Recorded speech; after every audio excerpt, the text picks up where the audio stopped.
Nithyananda Paramashivoham Om Nithyananda Paramashivoham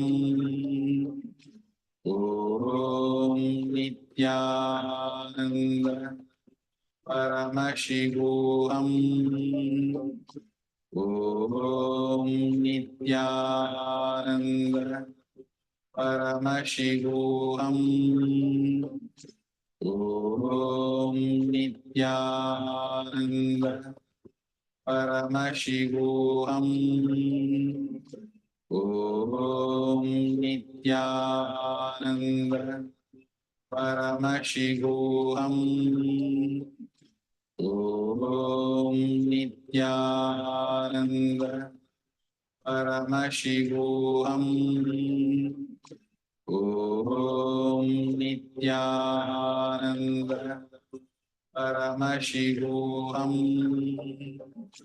Om Nithyananda Paramashivoham Om Nithyananda Paramashivoham Om Nithyananda Paramashivoham Om Nithyananda Paramashivoham Om Nithyananda Paramashivoham Om Nithyananda Paramashivoham Om Nithyananda Paramashivoham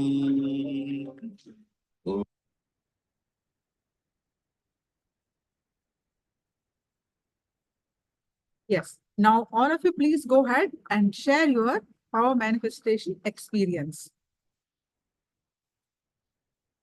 Yandam, everyone. So please go ahead and share your power manifestation experience. And we'll continue our understanding about the Kundalini awakening. Please go ahead, take a minute or two, and all of you should be typing your power manifestation experience.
Yes, sun for bottle rolled. the lemon moved on the table a little bit at the end. Maybe this is advanced level. That's wonderful. Congratulations. iPhone, I don't know who this person. Can you rename it to English, ma? No moving object. Yet to manifest. You can put Zen Queer put yet to manifest. Sukriti, I don't know. Yet to manifest to post. Wangzhen manifested. Wonderful. Thank you all for posting. What about others? Elizabeth Gao. What is your manifestation results, ma?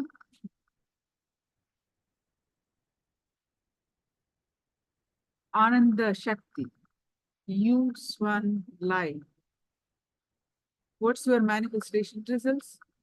Please intensely participate in the sessions, including the power manifestation. Whatever you are learning, the clicks that you get, if you manifest the powers,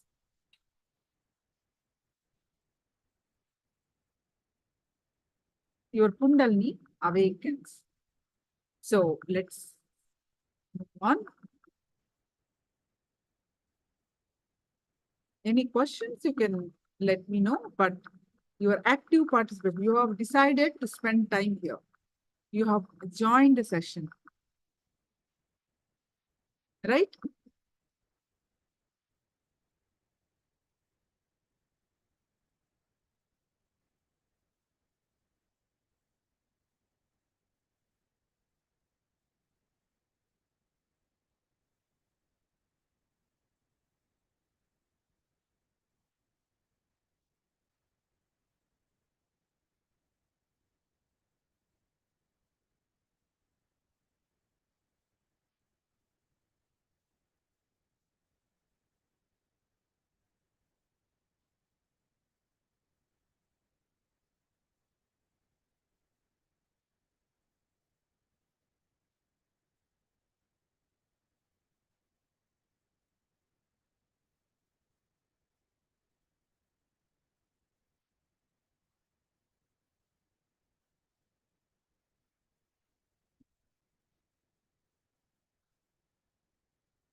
All right. So let's continue about the and whatever is your understanding, can you all please post?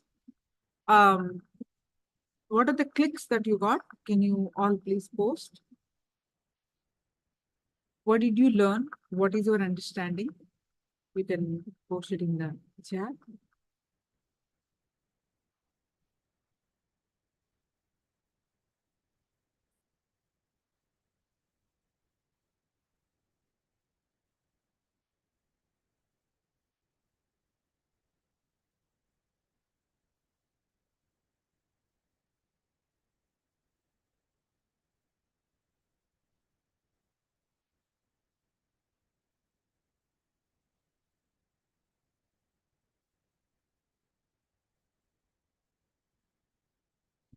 All right. So now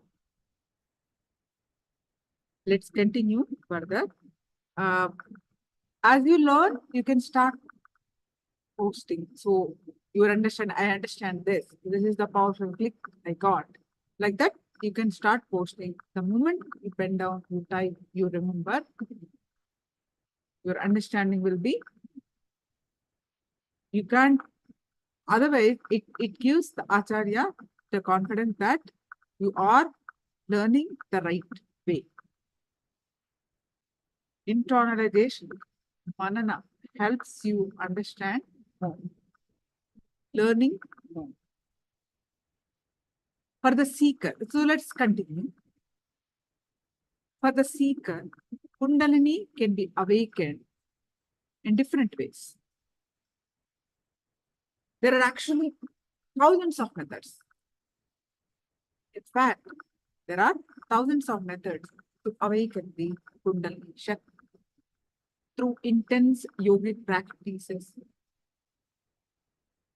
For a lifetime, they practice, or more lifetimes, through rare and sometimes dangerous medicinal preparations. Some people do that. Through the tireless repetition of certain mantras, many do this. And through initiation, diksha, direct transmission of spiritual energy. And by the who can give the diksha? By an awakened soul. Avatar can transmit the energy through diksha or initiation. Then so many methods are there, but the most effective is through diksha, through the initiation. And it's most beautiful way to awakening. One can better appreciate the incomparable gift of diksha by the avatar. And you can consider yourself so blessed if you received the diksha or receiving the diksha. This is the most gifted, a blessed soul if you are receiving the diksha, the initiation. When one learns about the spiritual effort, otherwise necessary to purify the nadis, the energy channels, to experience this.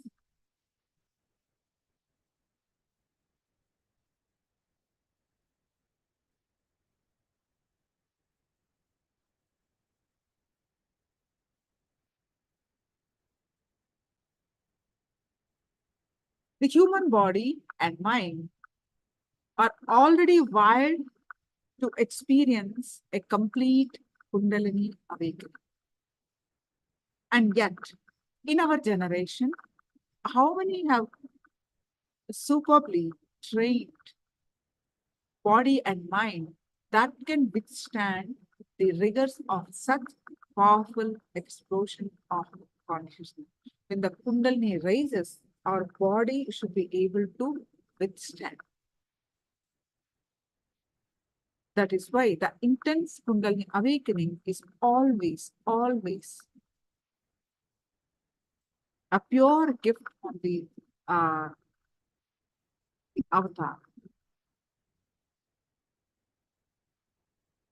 Because the avatar takes the triple responsibility.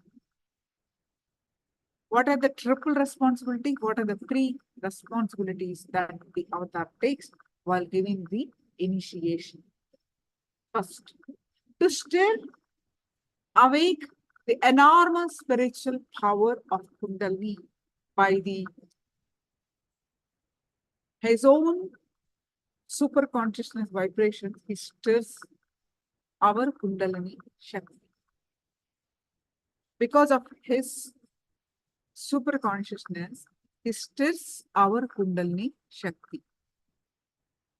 Second, because we resonate the presence of the avatar's Kundalini Shakti. Second, to guide this energy safely through the subtle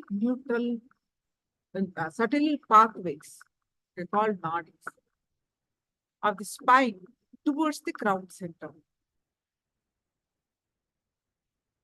And above all, the shield to protect our fragile body and mind that might otherwise almost certainly devastated by the sudden influx of this cosmic force.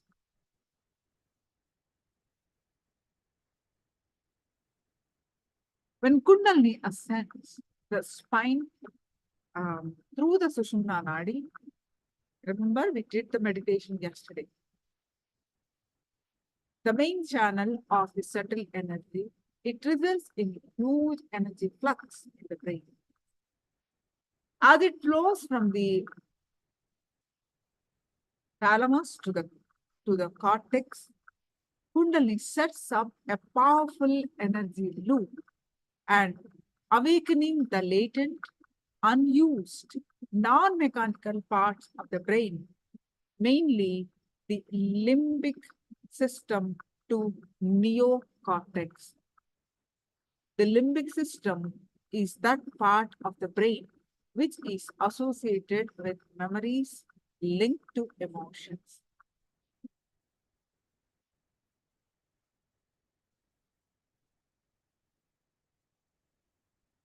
Kundalini awakening is part of the brain which corresponds largely to the third eye, Ajna chakra, which is the sixth chakra. Out of the seventh chakra, Ajna is the sixth chakra.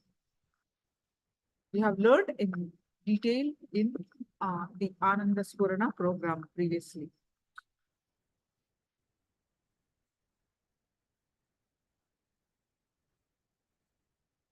The opening of this Ajna chakra allows the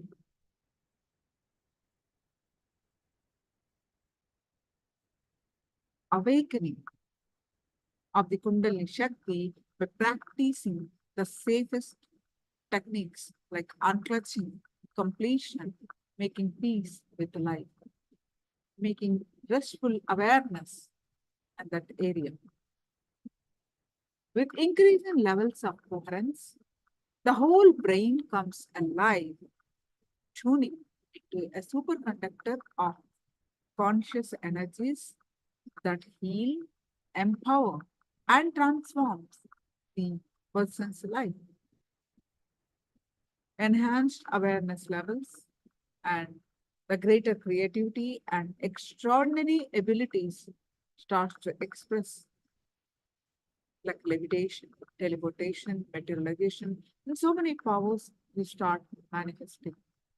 The influx of superconsciousness energy is also visibly the reverse and aging, that you become anti-aging by improving by raising the Kundalini Shakti and improves our immunity to disease. Kundalini is not just a blind force like other energy sources that we see, like electricity, mechanical energy. It is not. You cannot compare the Kundalini Shakti with this type. It is a conscious spiritual power of cosmic proportions that knows where to go, what to do. Once awakened, once your Kundalini is awakened, Kundalini rips through millions of years of our human condition.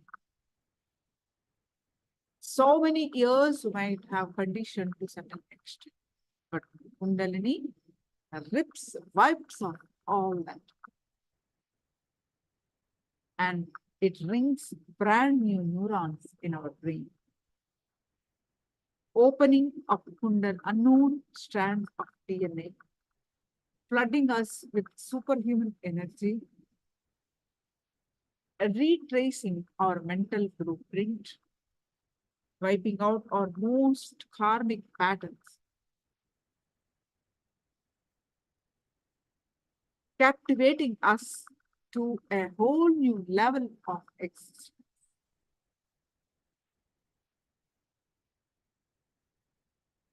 By awakening of the consciousness of each individual, Kundalini opens the door of a global revolution of consciousness. Swami says, time and space does not bind Kundalini energy. Time and space serve Kundalini energy.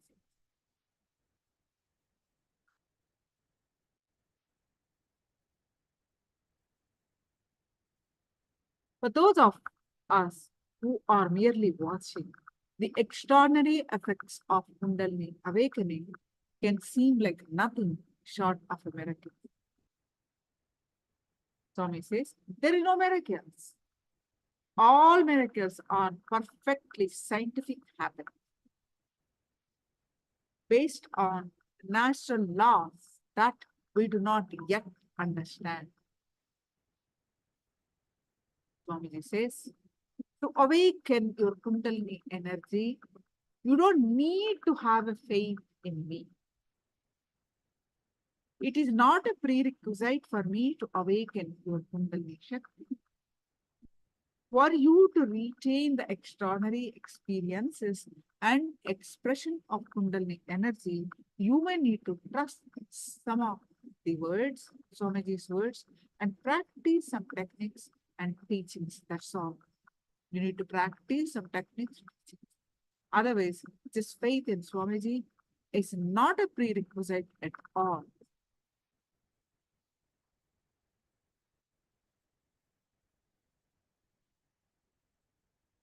So, what needs important here? What is the most important is Kundalini awakening is your decision. It's not on faith, on Swamiji, on trust in Swamiji, but Kundalini awakening is your decision.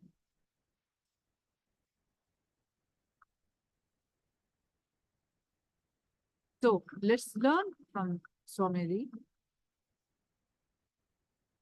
Kundalini energy is your decision.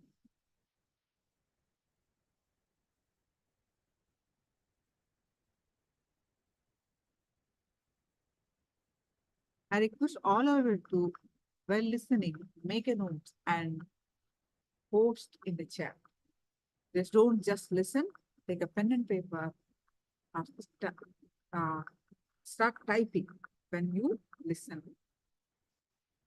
Be active, involved while listening to learn maximum during the sessions.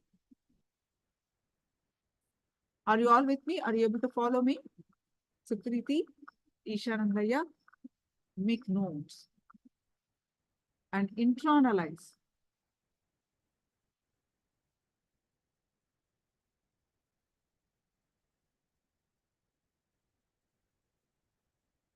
So what is the primary requirement?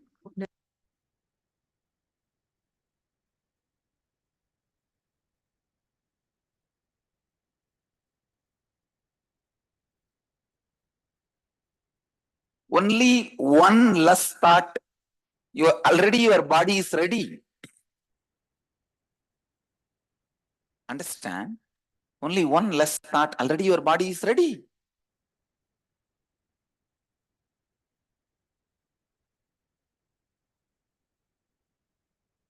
Your thought and your actions and your brain, your words, all this is directly connected to the bioenergy.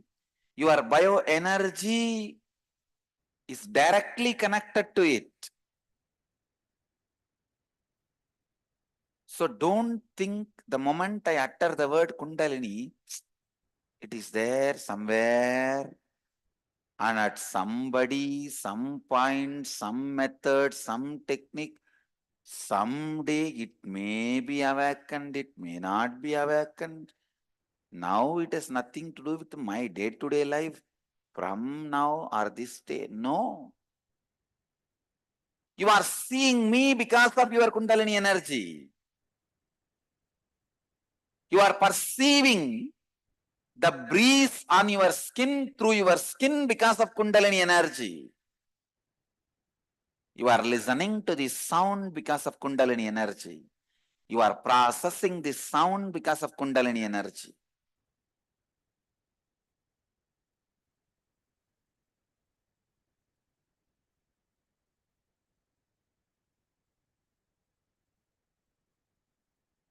Listen. So, when you alter the way you think, respond, speak now, your Kundalini can be awakened. Your Kundalini energy can be altered. You can awaken your Kundalini energy before the end of this satsang. You can experience Kundalini awakening before the end of this satsang.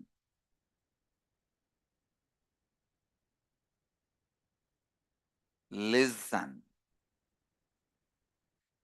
Even if you sit and listen intensely, Kundalini can be awakened now. Even now, if you sit and listen sincerely, intensely, Kundalini can be awakened now.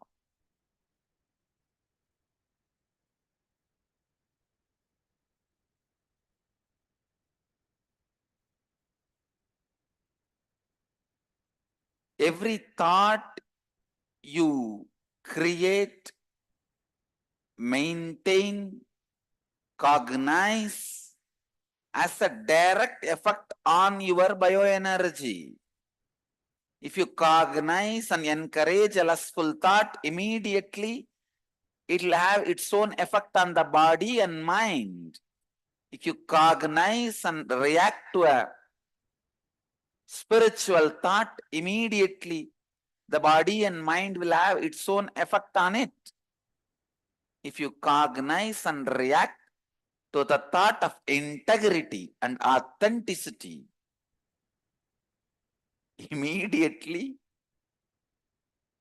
your bioenergy, your Kundalini energy will have effect on it, will have impact on it. Please listen.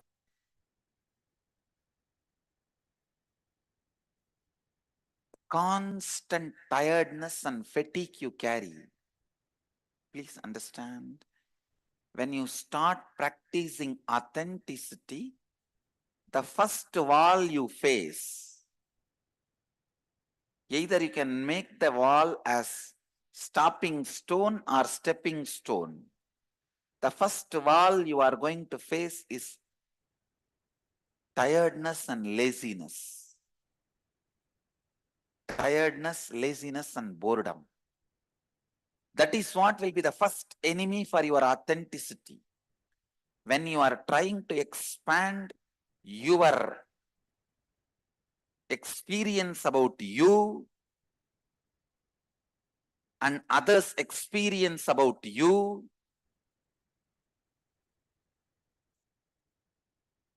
tiredness, boredom, fatigue will be the first thing stopping you.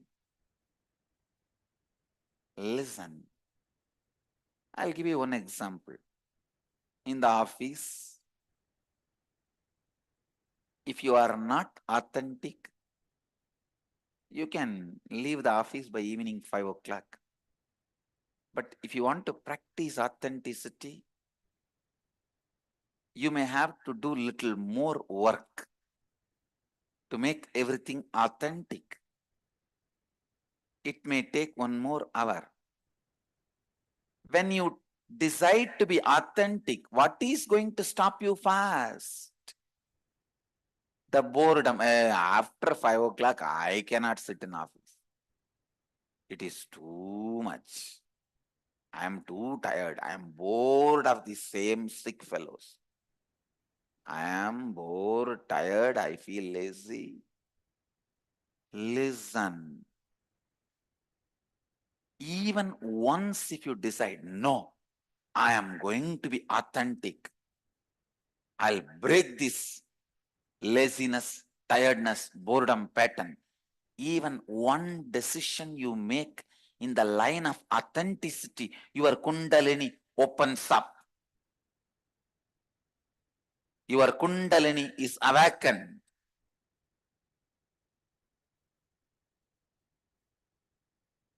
The moment I utter the word Kundalini, all of us think we have to do something very secretly, sitting inside some dark cave, some mantra, meditation, some practices.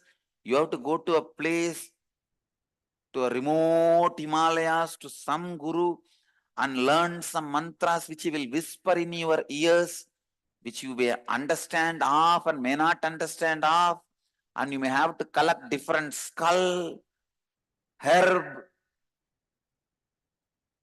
and sit on that and start chanting in the Amavasya midnight. Only then Kundalini will be awakened. No, no. Your Kundalini can be awakened in your office, through your office work. every single decision you make based on authenticity, your Kundalini is awakened. ध्यान से सुनिए. Every single decision you take based on authenticity to break your laziness, tiredness, boredom. See, the moment you decide to break and make the decision, see in your own muscle memory and biomemory, so much energy will be flooded. You will feel certain joy and you'll feel, yes, I'm going to do it. That joy is Ananda of Satchitananda. That energy is Chit of Satchitananda. The courage is Sat of Satchitananda. Understand, Satchitananda is not somewhere you will experience after you are almost about to die or after death. No. In your everyday decision, Satchitananda can be experienced. To make Satchitananda as Nitya Ananda, Nithyananda has happened.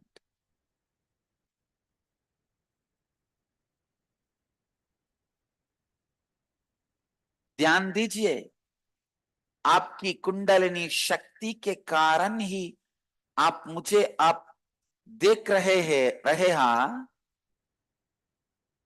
Kundalini शक्ति के कारण ही आप मुझे सुन रहे हैं.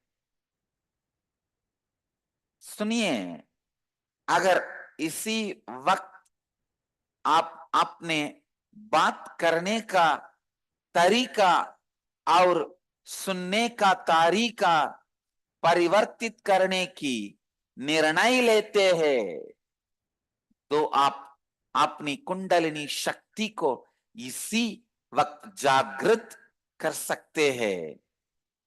जब आप संपूर्ति एवं श्रद्धा से स्वयं के बारे में, स्वयं का अनुभव एवं स्वयं के बारे में अन्य लोगों का अनुभव को परिवर्तित करने का प्रयास करने लगते हैं, तब पहली दीवार जो आपके रास्ते में आएगी वह है थकावट और बुरियात.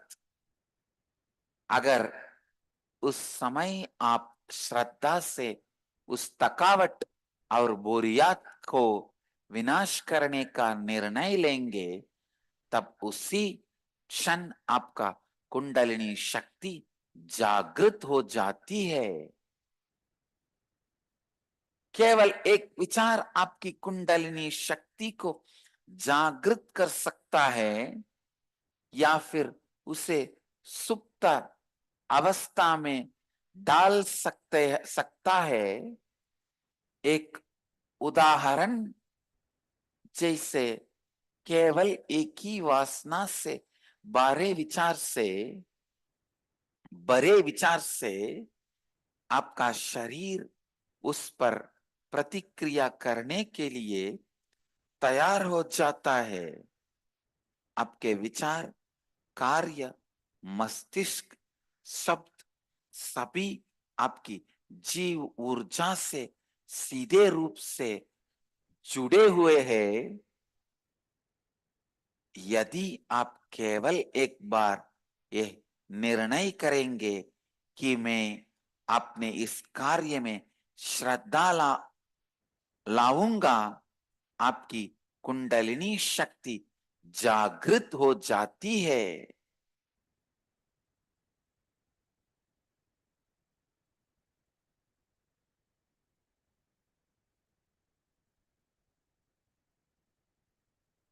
Listen.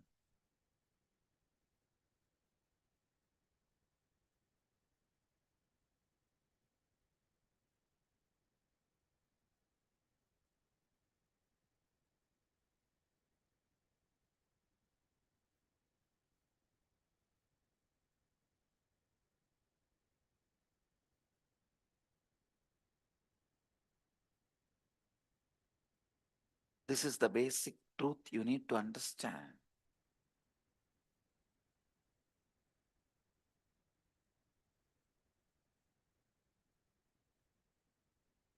Listen.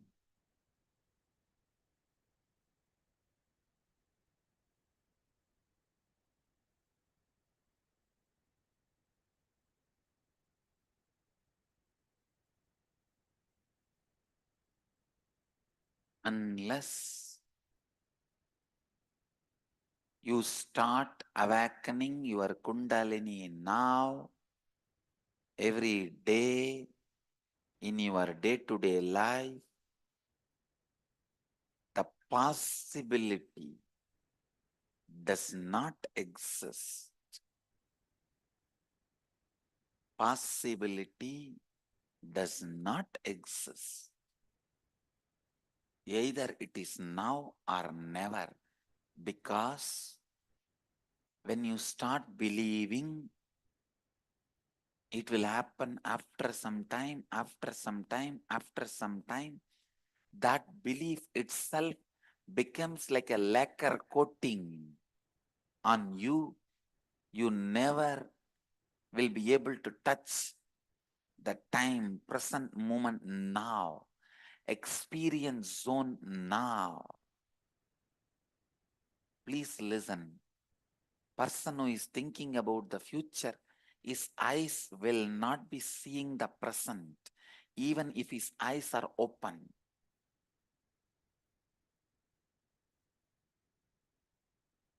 There will not be connection between his eyes and he. How many of you cognize what I am saying? Same way, exactly the same way,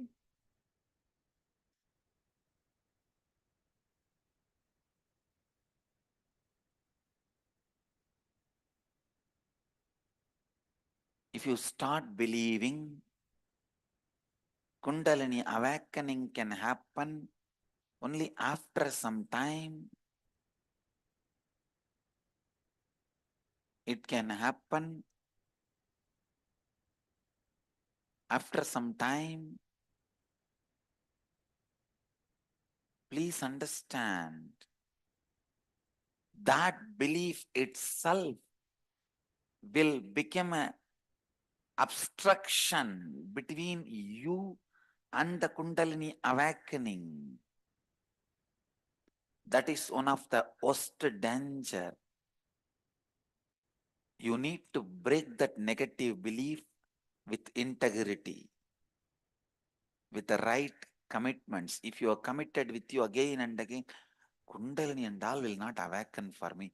It may happen after 20 years, after 30 years of practice. Not for me. It is all maybe for the sannyasi seekers who are evolved souls, not for me. It will take years. It may happen if I do this. If you have all these beliefs, that itself becomes a negative commitment you gave it to you. Because of that very negative commitment, it does not happen in you. In the young age, I used to have a strong feeling. This miracle powers will come only if you meditate without moving from a place for 12 years. Now I had this strong belief. I have to sit 12 years without moving, and my hair has to grow and enter into the ground like a banyan tree root. Only even when I want to get up, I will not be able to get up because my hair is already gone into the ground, rooted. Only then I will have siddhis. This belief has become such a negative commitment to me. I delayed me achieving Ashtama Siddhis. Maybe I can say me expressing Ashtama Siddhis. There's nothing like achieving. It was there already by birth. Expressing Ashtama Siddhis. Delay has happened just because of my own negative commitments. You also see in your life to be a leader, to be a Siddha, to be a Mahapurusha, To be a jnani, you may be giving a lot of negative commitments to you. You might have given a lot of negative commitments to you. How can I have Vaksiddhi? Swamiji can have. How can I have? I will have maybe after 20 years when I am old or next Janma. Even these thoughts become negative commitment in you.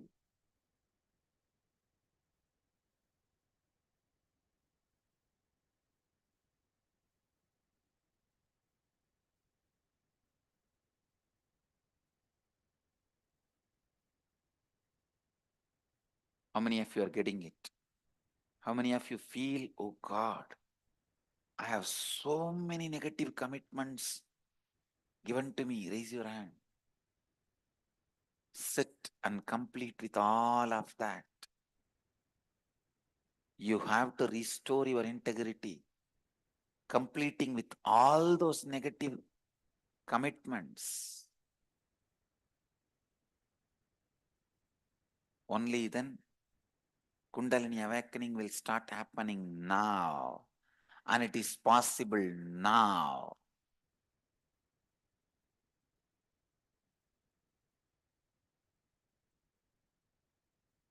ध्यान से सुनिए, जब तक आप अपने कुंडलिनी शक्ति को अभी जागृत नहीं करेंगे तो भविष्य में आपकी कुंडलिनी शक्ति को जागृत करने की संभावना नहीं रहेगी,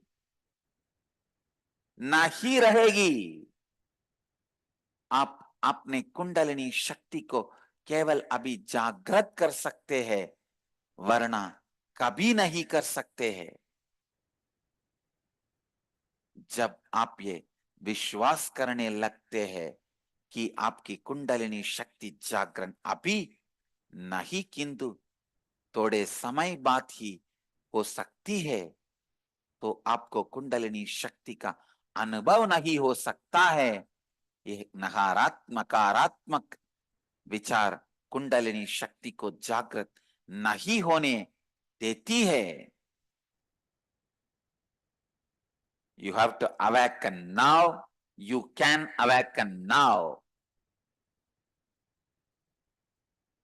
आप अपने कुंडलिनी शक्ति को केवल अभी जागृत कर सकते हैं, वरना कभी नहीं कर सकते हैं।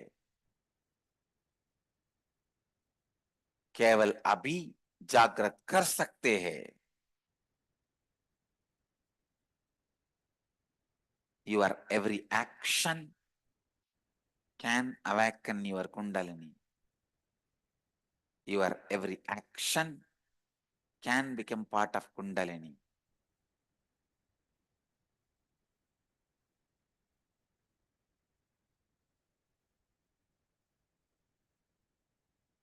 ध्यान से सुनिए। Please listen. आपका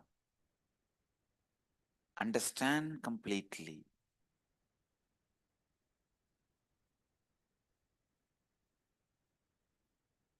Even now, your decision to sit straight and listen with authenticity can awaken your Kundalini, or your decision to just fall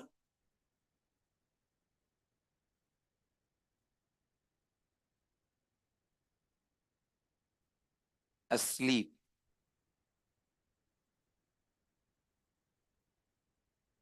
can shrink your Kundalini.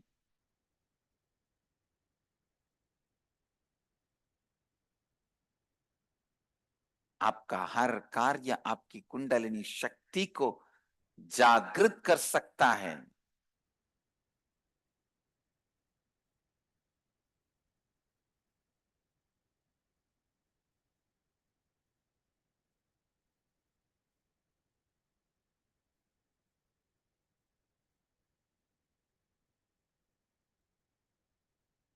और आपके हर कार्य में आपकी कुंडलिनी शक्ति उपस्थित हो सकती है।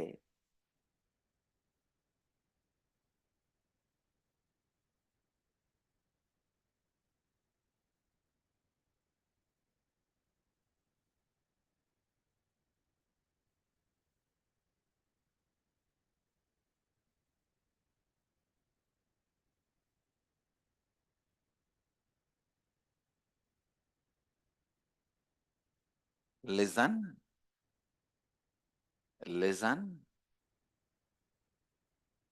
Every time you bring an authentic decision,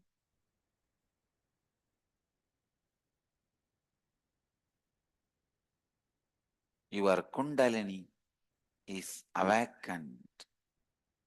Every time your Kundalini is awakened, you are raising yourself to the next level of authenticity.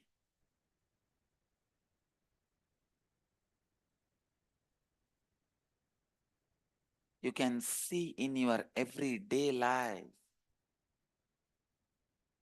every day in your office, in your relationships. If your spouse is shouting at you, wife or husband is screaming, shouting at you,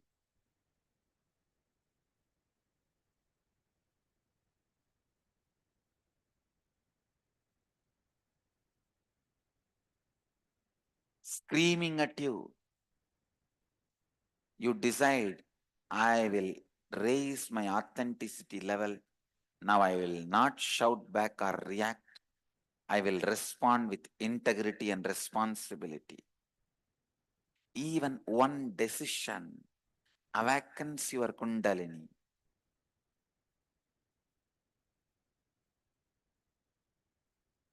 Awakens your Kundalini.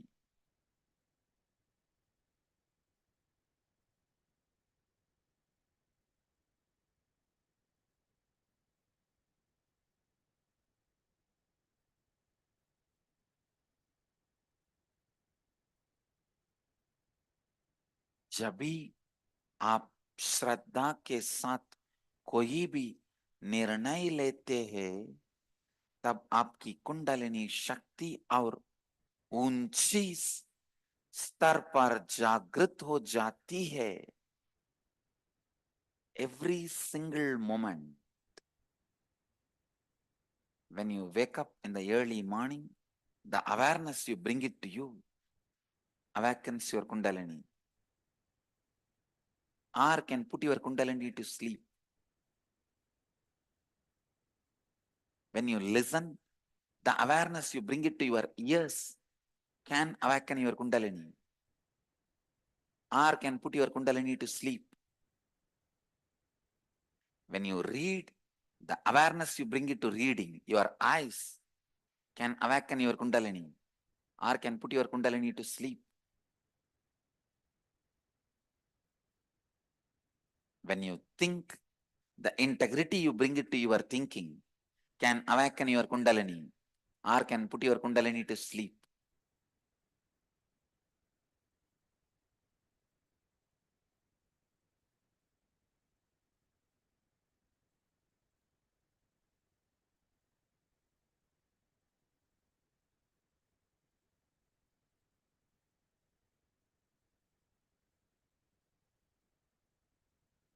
It is unfortunate sometimes you give up on you. You say, no, I cannot raise myself to the next level. When you give up on you, you are dead. Dead. Giving up on you is the worst thing can happen to you, especially due to the patterns, laziness. When you decide, you give up on you,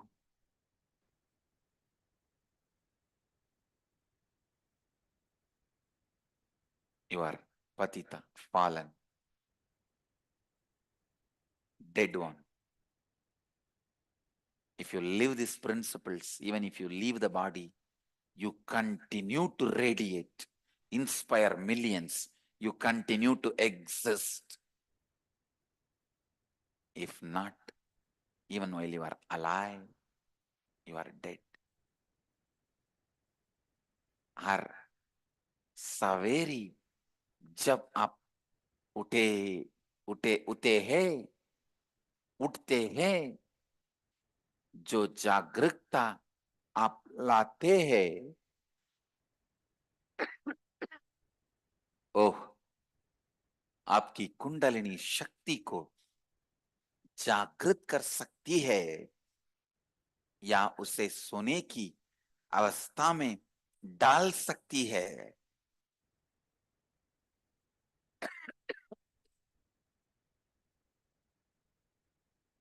पुनः सुनिए,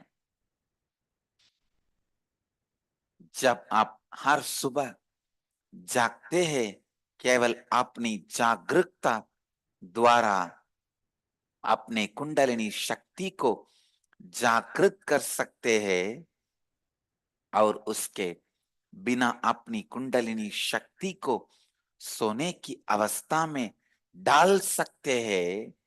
जब आप संपूर्ति के साथ सोचते हैं, तब आपकी कुंडलिनी शक्ति को जागृत कर सकते हैं। और जब भी आप ऐसा नहीं करते हैं, तब आप अपनी कुंडलिनी शक्ति को सोने की अवस्था में डाल सकते हैं।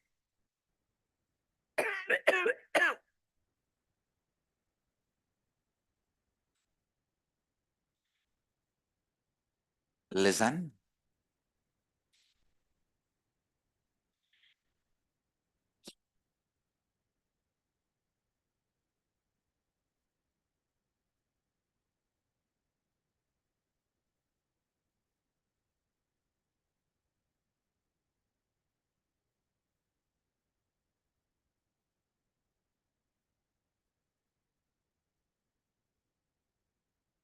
Whether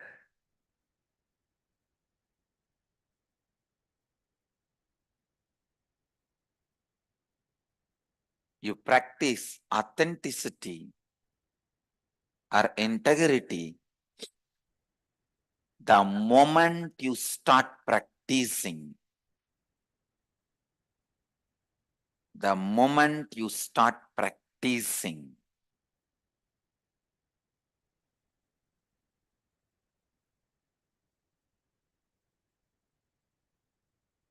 Kundalini is awakened. Your Kundalini is awakened. Listen, the moment you start practicing, your Kundalini is awakened.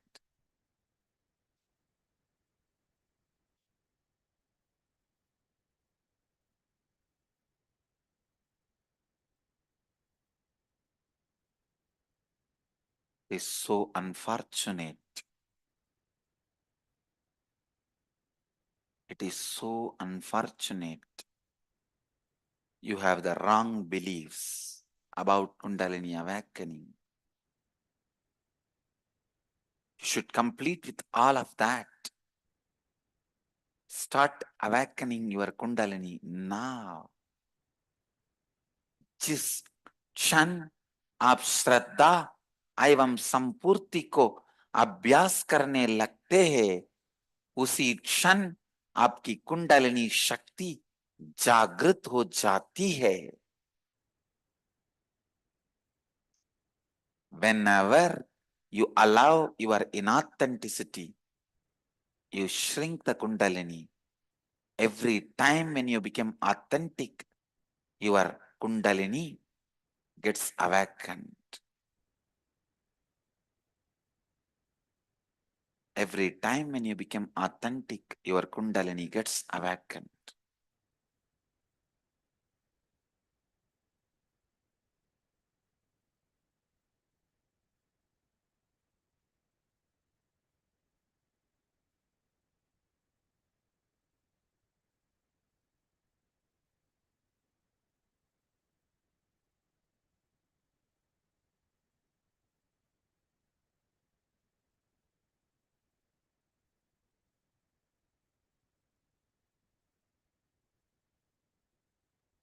जिस क्षण आप श्रद्धा एवं संपूर्ति को अभ्यास करने लगते हैं, उसी क्षण आपकी कुंडलिनी शक्ति जागृत हो जाती है।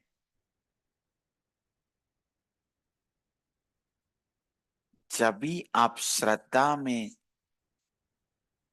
ध्यान से सुनिए, जब भी आप अश्रद्धा में रहते हैं, आपकी कुंडलिनी शक्ति संकुचित हो जाती है, और हर बार जब आप श्रद्धा में रहते हैं, तब आपकी कुंडलिनी शक्ति जागृत हो जाती है. Thousands of people come and ask me, Swamiji, I was suffering for years with this disease, that pain. The moment you put your hand, it disappeared. How can it be? Just few days before, one of my ashramite was suffering with whole body pain. All I did, just sent this kerchief. In 10 minutes, she became all right. People ask me how it is possible. Listen.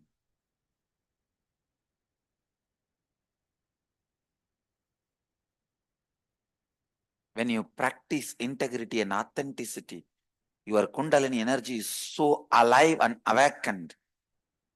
It radiates and fills anything you touch.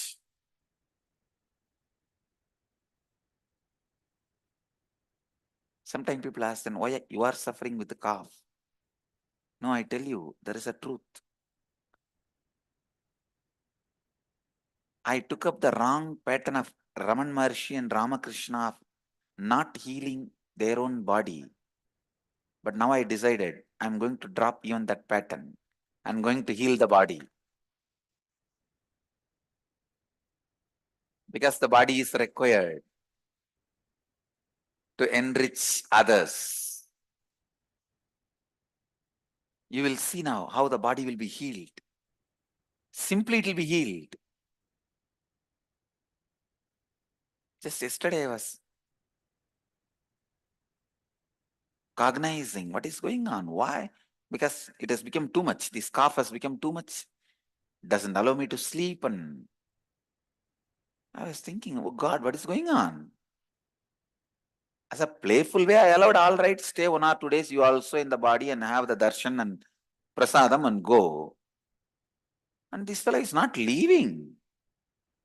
Then I looked in, I saw this is the idea. Because of them, I was also just living casually. Now I decided to break that pattern. I declare, body is healed. That's it. You will see now, it will be healed.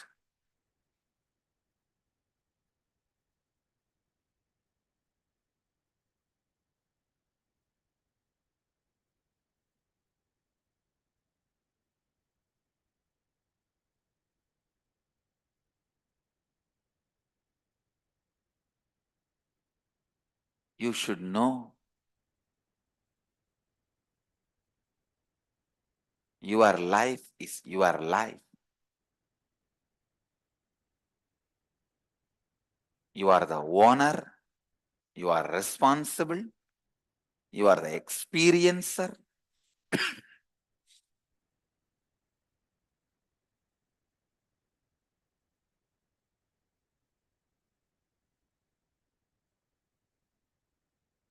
You are everything. You are the organizer. You are the conductor. You are the owner. You are everything for your life. Take the responsibility for your life and bring authenticity to your life. That's all is the essence of my today's satsang.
Nithyananda, everyone.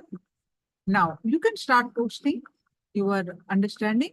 Now we're going to do the power manifestation, one more round of consciousness over matter.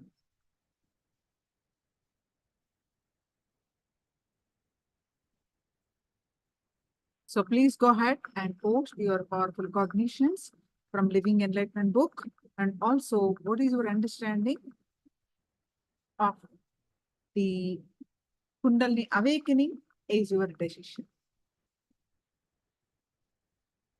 Quickly share your cognitions, and we'll move on to the power manifestation.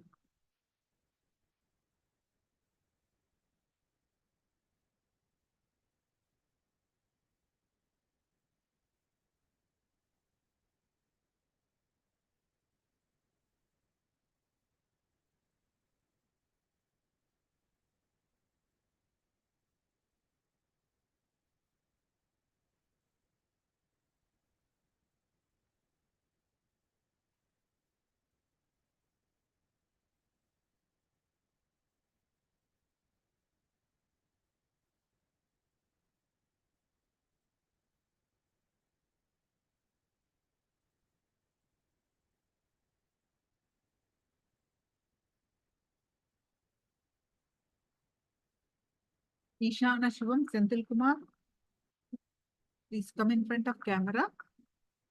Arunachala, you Swan Live, all of you please come in front of camera.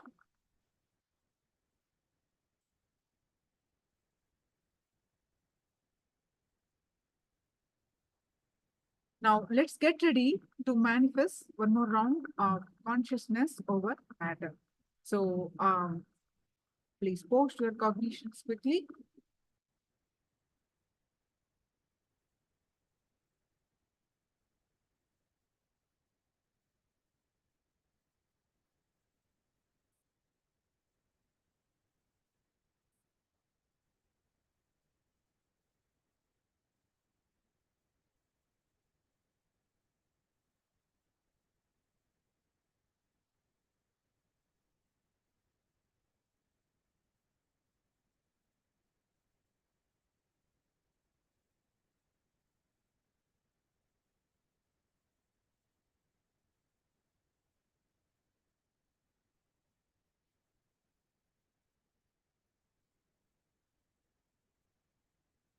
All right, so please sit straight with your head and back straight line. And hold your object on your palm. Unless you are really comfortable manifesting with your hand, you can put it on the silicon or on a table. So hold your object on your palm and straight palm, and visualize Swamiji's palm. Sit straight with your head, neck, back, straight line, and visualize Swamiji's palm in your third eye. With the context that Swamiji is Paramashivoham and you are meditating on the form to experience the oneness space.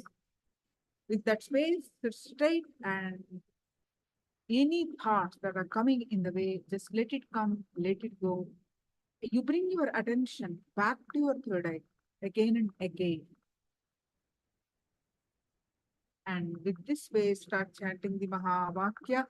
Om Nithyananda Paramashivoham.